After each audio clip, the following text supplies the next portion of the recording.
Hi, everyone, and welcome to our webinar, Access PDFs in Adobe Acrobat Reader with JAWS. I'm Liz, and we also have Rachel with us. And today we are, of course, talking about PDFs and how to access them using Adobe Reader. Now, I want to point out here that we are using the free version of Adobe Reader. We're not using Adobe Pro.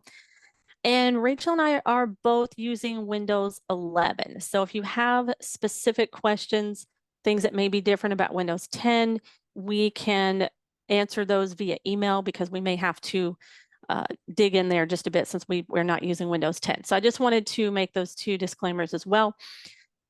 So now for what we're going to cover today. I'm going to start out by giving you a brief overview of what PDFs are and talk about a little bit about accessible versus inaccessible PDFs.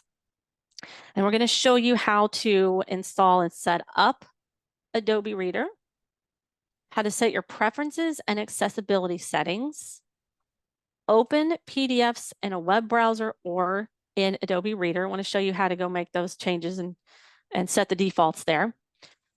Navigate and save a PDF. Use convenient OCR to read an inaccessible PDF. And then finally, Rachel's going to give you some tips for creating accessible PDFs, creating those accessible documents.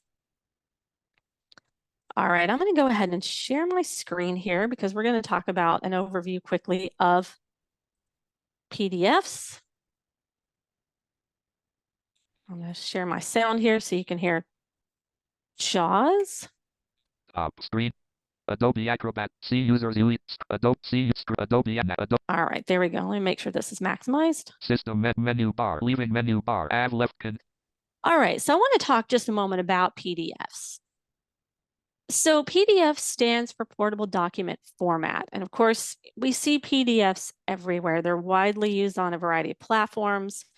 You know, we use them in the workplace to access important information, policies, documents, all types of information, and they're often required in those settings. In school, we might use them for textbooks. Maybe a lot of textbooks are in PDF format. And then for personal use, we often see them when we are looking for a manual or user guide for a product that we've purchased. So PDFs are very common. Now with PDFs, let's talk a little bit about accessible versus inaccessible. I'm going to start with the inaccessible part.